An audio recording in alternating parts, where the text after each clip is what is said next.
What's up guys, thanks for checking out the video. In today's video, we're going to be walking through all the electrical harness plug points and all the electrical ground connections that you need to remove anytime that you're going to be pulling an engine from a Subaru vehicle. Thanks for checking out the video. I'm Luke, this is a Subaru-only show. Push down right here, and then slide out that plug. Grab yourself a big ass screwdriver, lift that sucker out, like that. I like to use one of these ratcheting, box-ended wrenches that have a pivoting end. Slide it out, away from the engine. This is the throttle cable. Loosen the nut, slides up and out, and then lift the cable around and slide that little pill out from that hole in your throttle blade shaft unit. We're here at my shop in Northern California. Thanks for joining me guys. And behind me I have a whiteboard with 16 steps that I'm going through while I remove this 2005 WRX engine from my 1998 two-door coupe. Today's video is on step 7, remove the harness points, grounds, and miscellaneous cables.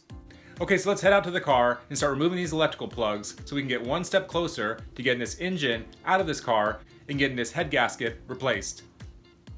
As far as the electrical harness for these engines, there's actually going to be 2 points you're going to have to disconnect. The first location will be in the battery terminal, and that'll be these 2 harness plugs. You'll have to remove these 2 harness plugs anytime you're going to pull a Subaru motor. And the other harness plug is going to be on the back of the engine on the passenger side. On my engine, that harness plug is right here next to the turbo. But if you have a naturally aspirated engine, it's probably going to be located closer to the transmission bell housing, but usually on the passenger side still. Now to disconnect these plugs, you're actually going to press down on the tab right here, and that will lift up a locking tang inside the body of the plug. That way, this portion of the plug is free to slide away from the rest of the plug, and you can disconnect it. I'll show you guys right now. Push down right here, and then slide out that plug, and boom, and that's how you do it. And then make sure you clean that sucker thoroughly before you put it back together. Okay, we're here on the driver's side. I'm going to walk you guys through how we disconnect these double harness plugs that are located right behind the battery. This is another reason why you wanted to remove that battery and that overflow tank, because it makes it a lot easier to get at these plugs and to disconnect them. Okay, now here are those 2 plugs, but we're viewing them from behind now. And I'm showing you this angle because we're going to actually remove these 2 plugs from that metal mounting bracket. It makes it much easier to disconnect these plugs. It's the only way I like to do it. Okay, press down right here and slide that plug off, like that. And let's try to do the next one. Press down, boom. All right. All right, now that we have both plugs disconnected from that metal mounting bracket, we can go ahead and disconnect the plug itself.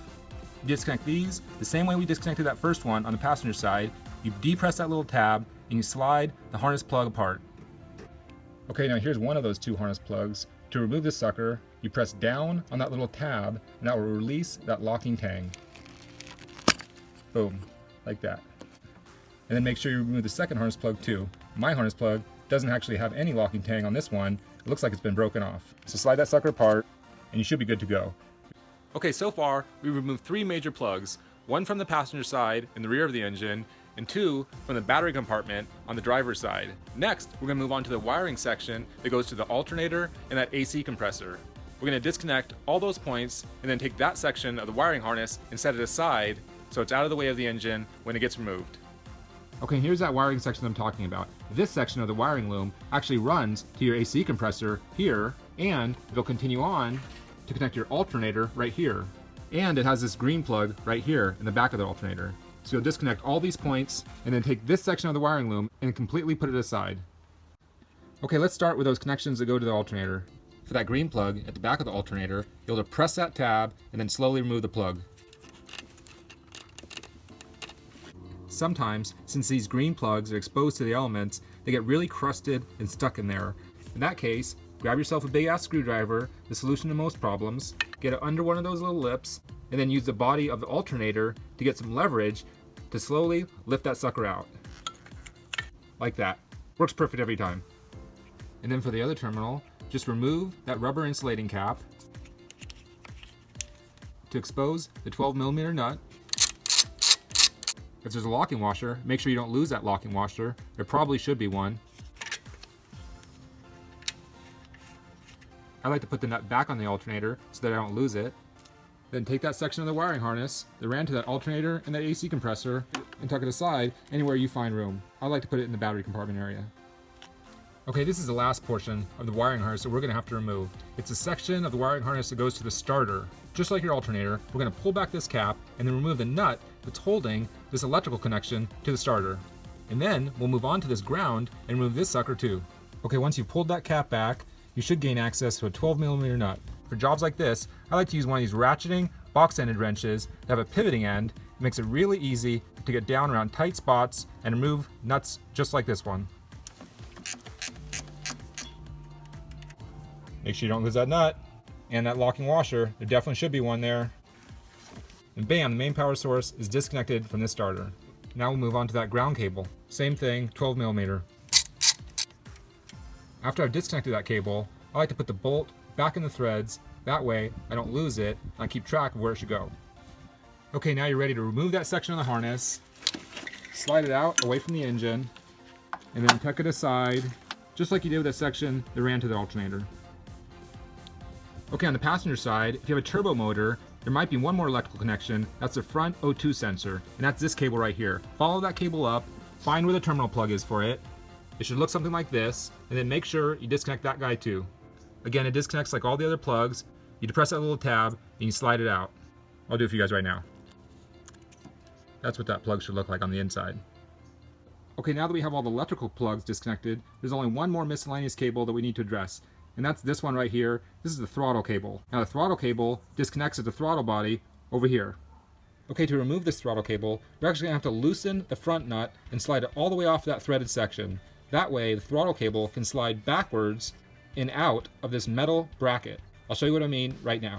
This should be a 12mm nut. Loosen the nut and then remove the nut all the way off the threads, like so.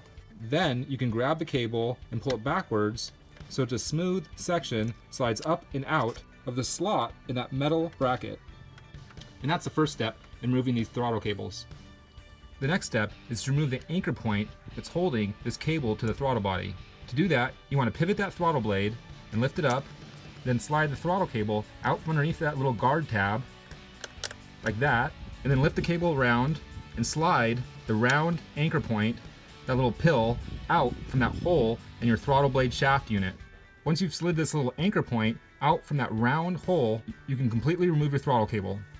So grab that throttle cable and then set it aside so it's out of the way. But make sure you don't put any kinks or bends in that cable. That cable needs to slide smoothly inside that protective sheath, and you don't want it to get damaged while you're pulling this engine. And we are done with step number 7. That is all the ECU plugs, all the grounds, and all the miscellaneous cables that you need to remove from these Subaru engines anytime you're getting ready to pull one. So let's head back in the shop and cross step 7 off the list. Okay, back to our master list, removing 2005 WRX engine. And we just completed step 7, remove the harness points, grounds, and cables. Check that sucker off the list. Bam. Step 8 will be the AC and the power steering units. Alright guys, I'm going to wrap it up there for today. Thank you so much for checking out the video. I'm Luke, this is a Subaru-only show. This video has been a build series where I'm removing a 2005 WRX engine from a 1998 two-door coupe. I hope you're enjoying this build series. If you have any questions or comments, please leave it in the comment section. If you liked the video, please give it a like. Until next time guys, later!